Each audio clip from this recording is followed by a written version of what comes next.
Hey, Megan, how you doing? It's been a long time since we last spoke.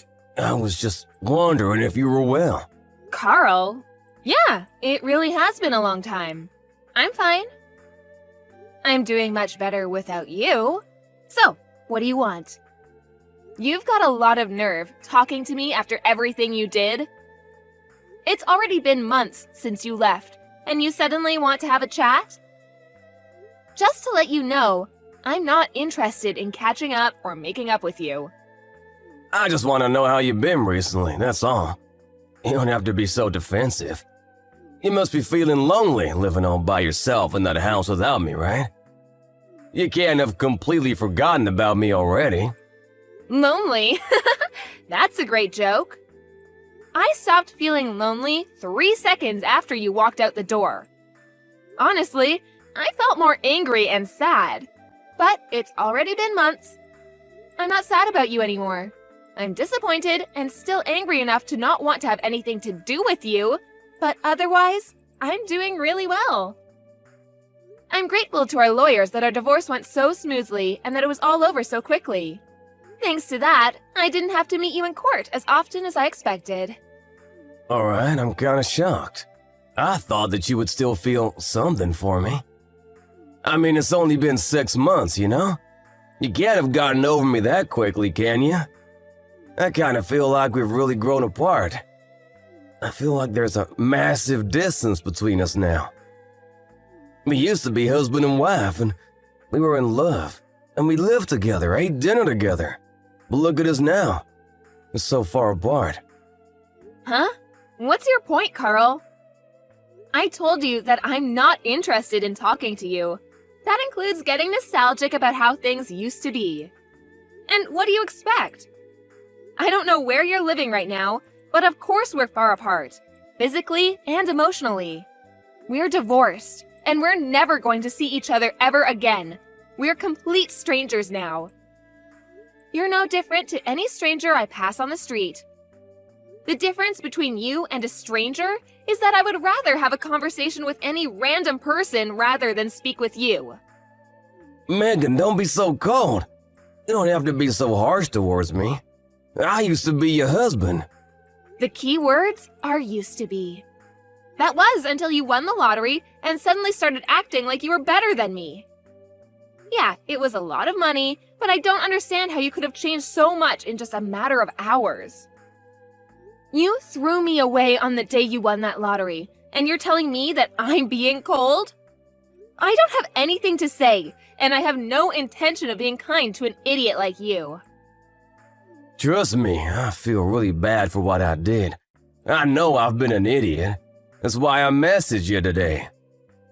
I did something terrible, but I wish you could just talk to me. I'm really sorry. I hurt your feelings.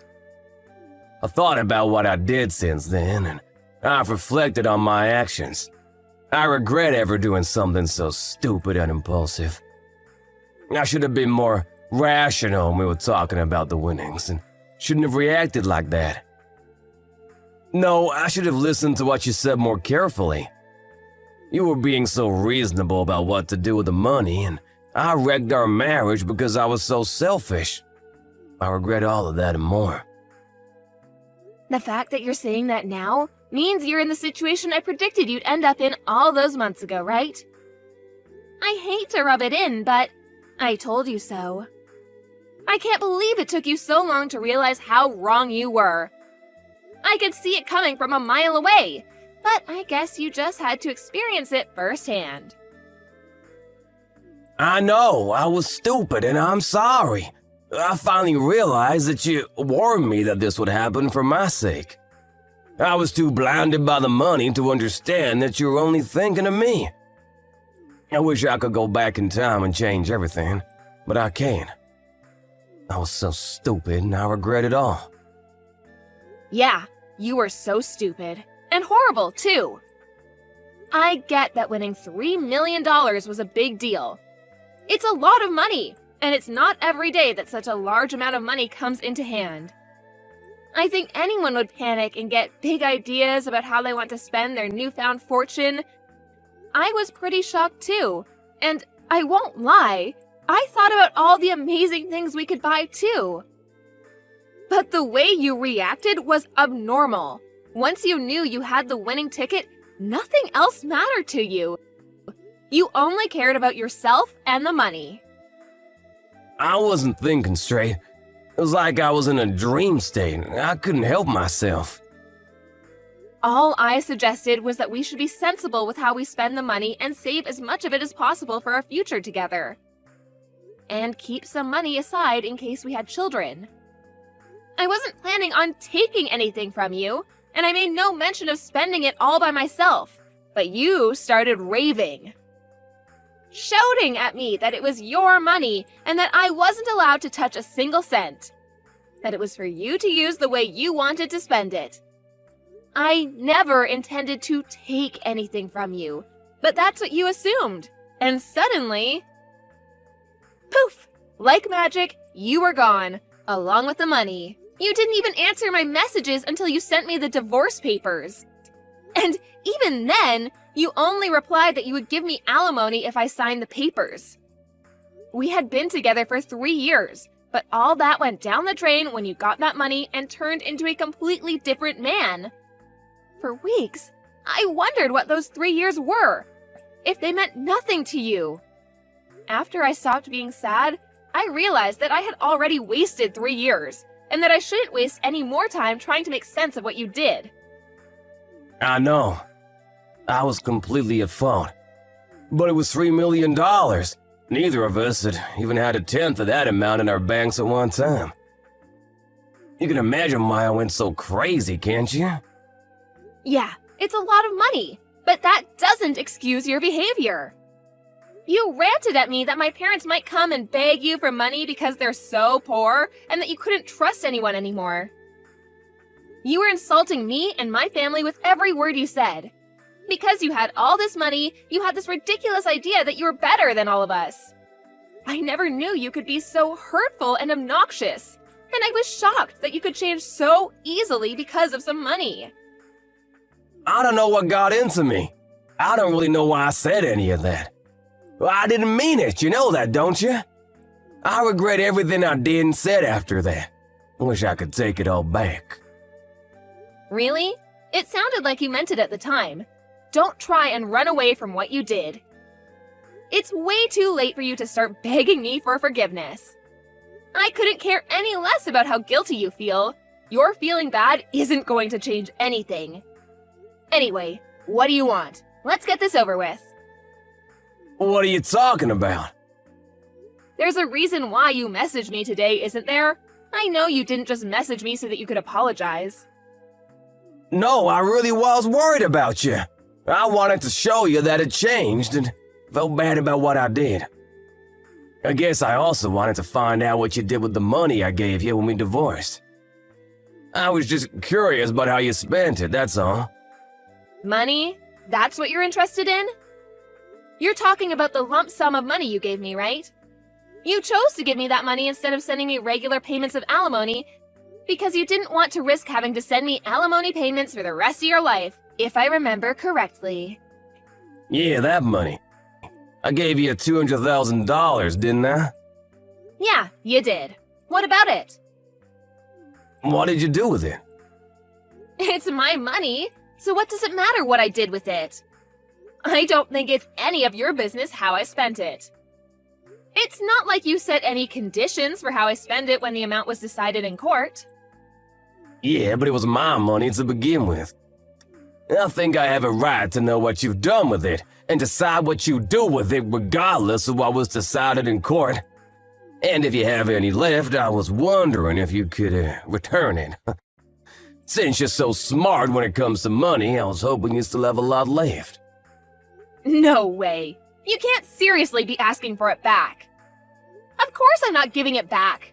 It may have been yours when you had it, but it became mine when you paid it to me as compensation. Do you understand the meaning of the word compensate? You're the one that suddenly asked for a divorce, so I was owed alimony. But you didn't want to pay that, and I didn't want to keep on having to meet you in court, so I settled for that money you gave me. I don't have any obligation to return that money to you. That money was owed to me, and it's mine. Yeah, it was compensation, but I only gave you a lot of money because I had a lot of my own money at the time. But I'm having trouble right now and I need some money. It would be great if you could give it back. But to be honest, it's my money, so I shouldn't even have to ask you. What do you mean by trouble? I got married after we divorced. Oh, so the rumors I heard were true. Congratulations! I heard that you married someone. So, how did that turn out for you? She ran away with all of my money. I never should have married her. What? All of it? Yeah, can you believe it? It was $3 million, so I thought that I didn't have to worry about anything for the rest of my life. I thought I could live like a celebrity. So I resigned from my job and had a house built for me and my new wife. We filled it with designer furniture and everything. We even had a pool put in. We were living the perfect life together until one day she suddenly asked for a divorce. After the divorce was finalized, I realized that all of my money had been transferred to her bank account, and she was gone. We were divorced. My account was empty. She had disappeared. She even told her lawyers that I had been cheating on her. Even though I'd never done anything like that. I'd already lost $1 million in compensation during the divorce for an affair I never had, and she took the rest of what was in my account without me even realizing it. I don't know where she is, but the last I heard, she was living in a penthouse apartment abroad. You said you'd never cheated on her, but she managed to win the court case? That must have meant that she had enough evidence to argue for compensation. You can try and act the victim all you like, but in the end, it was your own fault.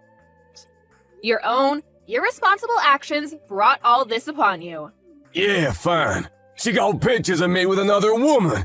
But how is it fair that she gets $1 million in the divorce? It's my money!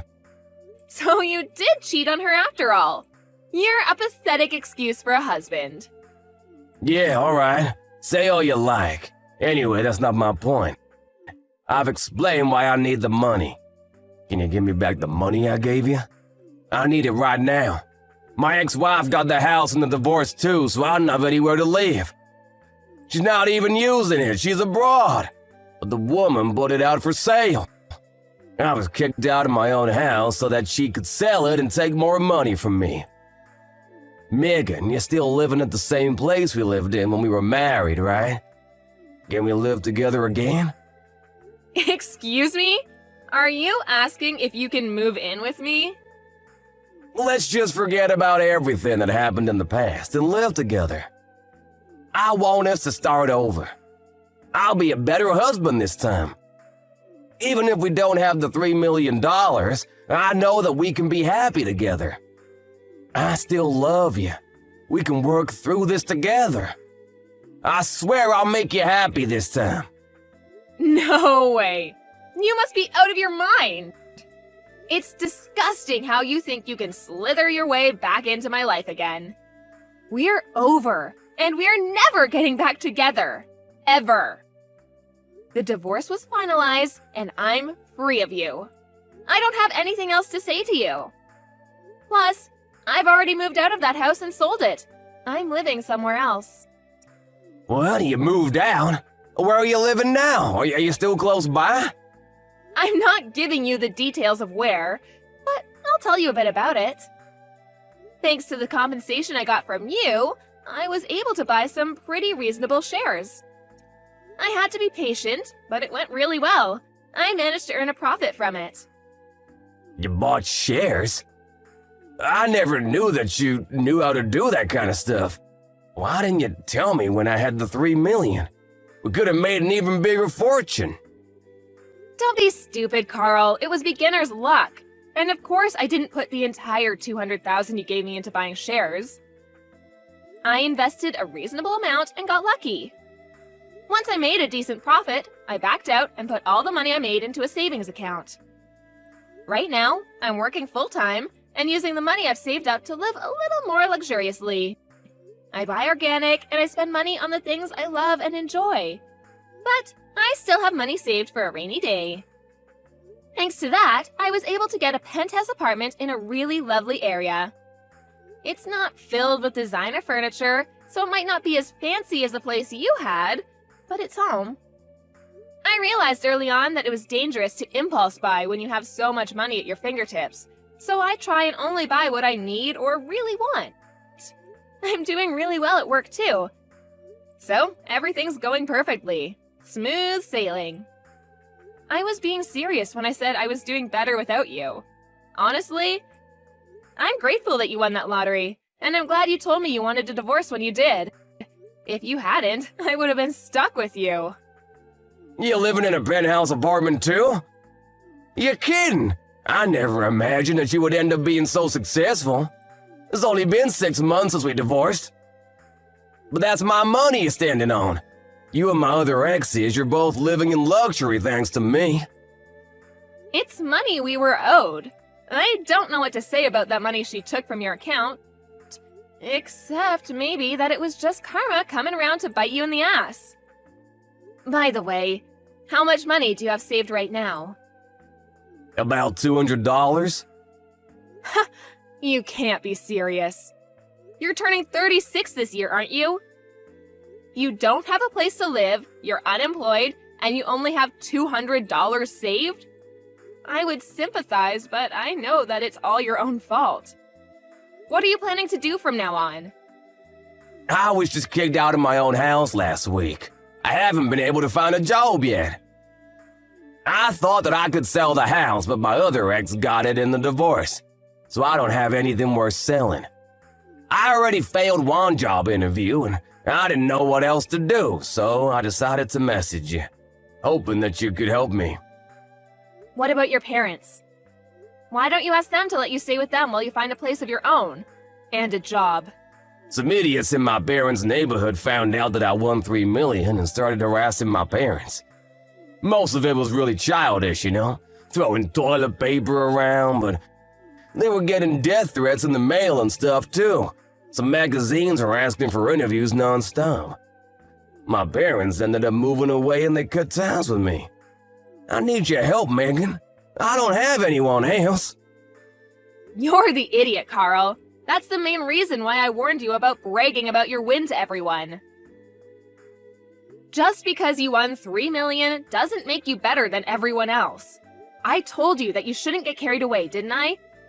But you didn't listen, and you lost a lot of friends and made a lot of enemies in the process.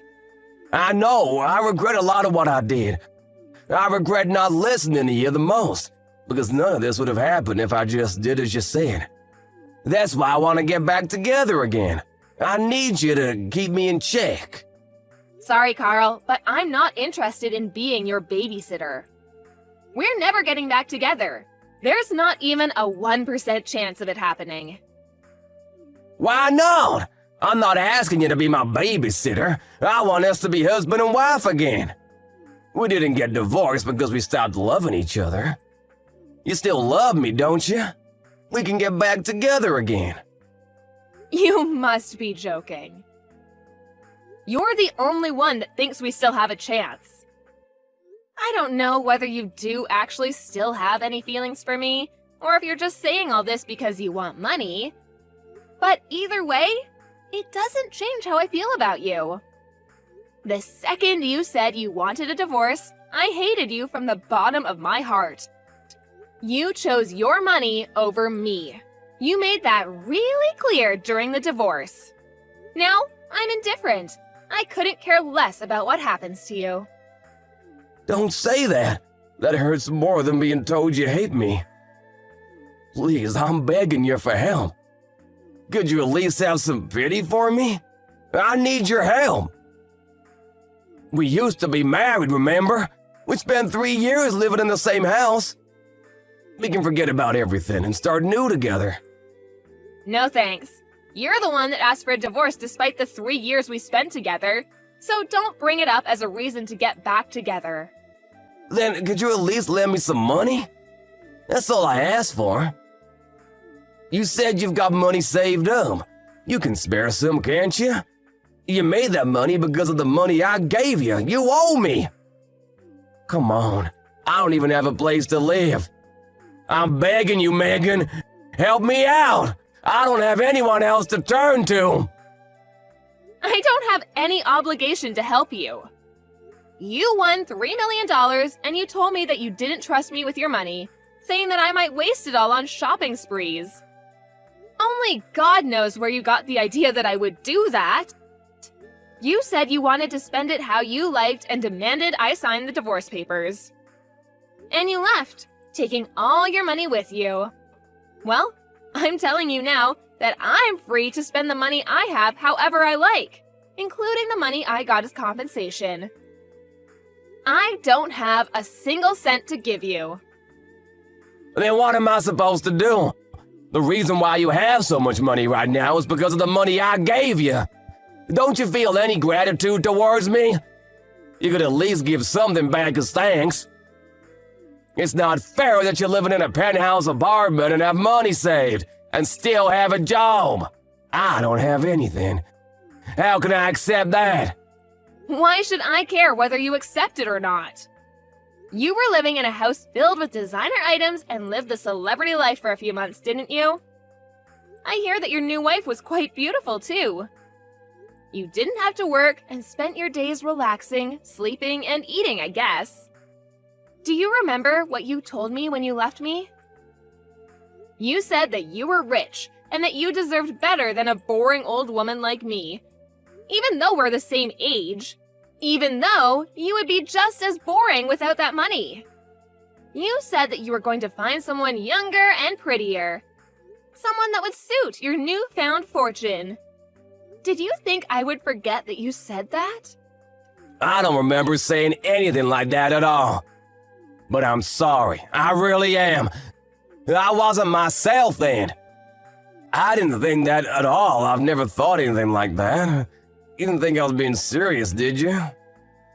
Ever since we got divorced, I've been thinking about you.